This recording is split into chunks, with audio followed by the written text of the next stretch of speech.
Apologies, Your Majesty, but I couldn't help overhearing that the Avatar won't be joining us today. The Avatar is still in my custody.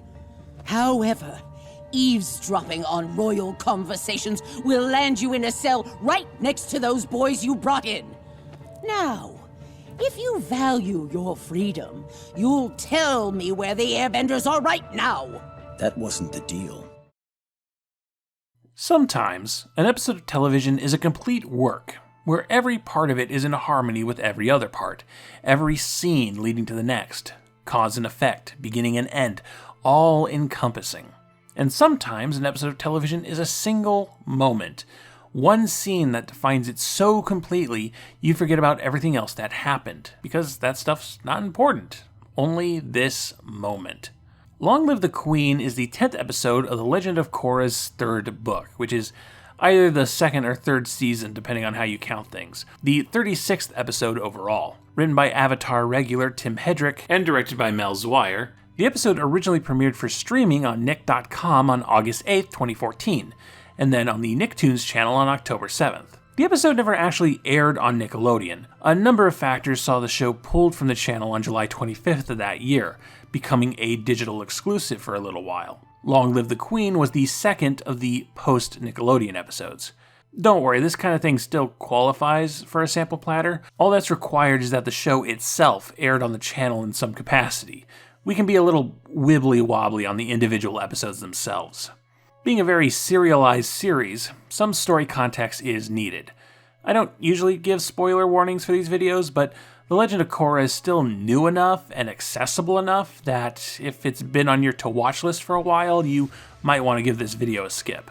So at the end of Book 2, Korra, the Avatar, enacts harmonic convergence, creating a permanent connection between the natural human world and the mysterious spirit world.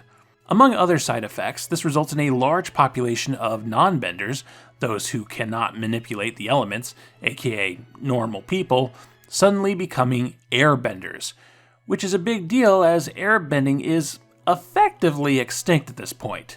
One such new airbender is Zahir, an anarchist terrorist who seeks to overthrow the kingdoms and create a free society for all. Leading a band called the Red Lotus, Zahir has tried to convince Korra to join their cause, but Korra refuses. The Red Lotus plan to make a move on the Earth Kingdom, ruled by the tyrannical Earth Queen, who had kidnapped and conscripted these new airbenders into her army before Korra shut that operation down.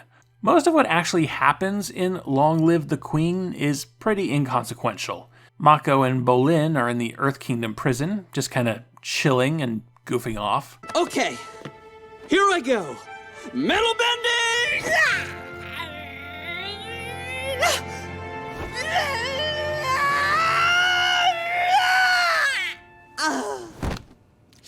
I can't metal bend.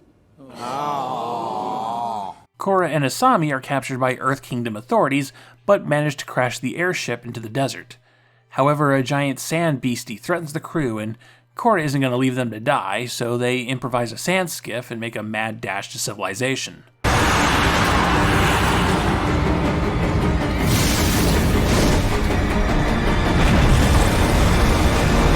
None of this stuff is important. It's just some complications to keep the heroes busy and away from Zahir and the Red Lotus as they do their thing. And their thing is one of the most shockingly violent moments in the Avatar franchise.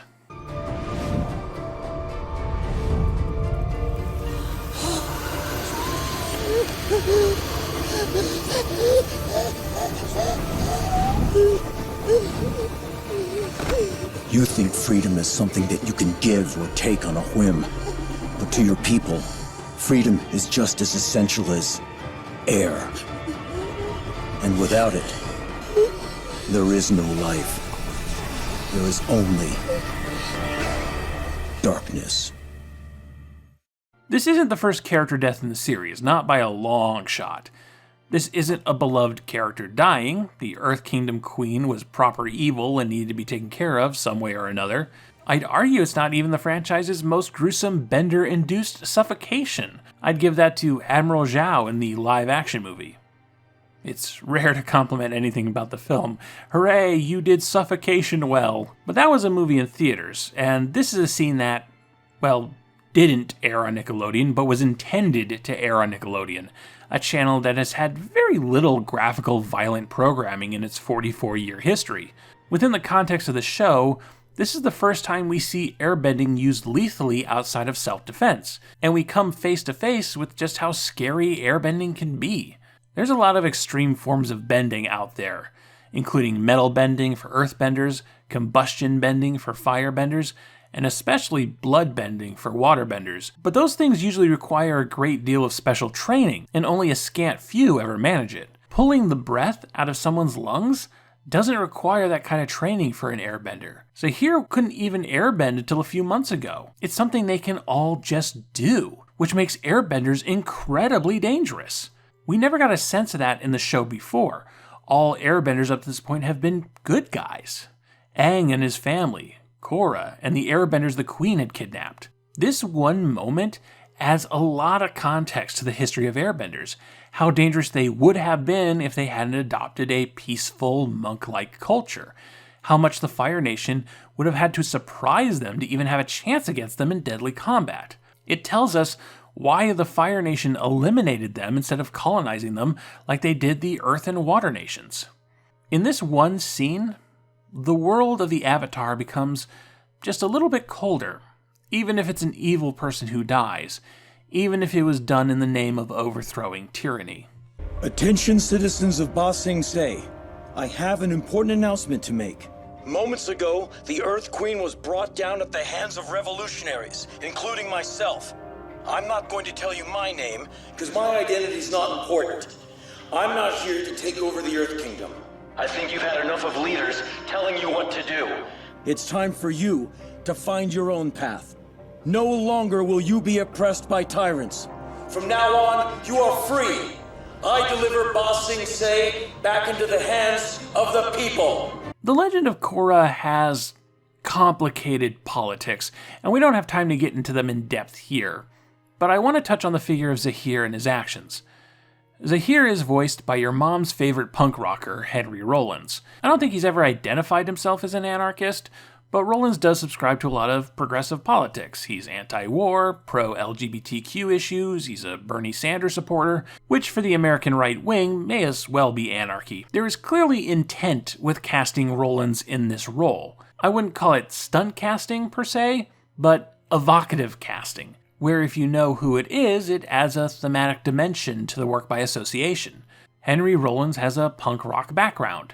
Punk rock most famously grew out of England in the 1970s, when Queen Elizabeth was on the throne. One of the most famous punk songs is the Sex Pistols' God Save the Queen, which calls the Queen's reign a fascist regime, and she's not a human being. Punk is broadly anti-establishment music, and at its roots, that establishment was the Queen. Now, Rollins is American and was never really a fuck the royal family style punk, but he's also a better actor and more genuine than John Lydon, so it evens out. So we end up with an episode about a punk rocker killing a queen in the name of freedom and equality.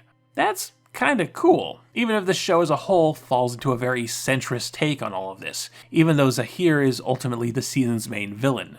Contained to just this episode, we don't get to see the effects of Zahir's actions, the consequences of killing the queen and destroying the walls that separate the classes.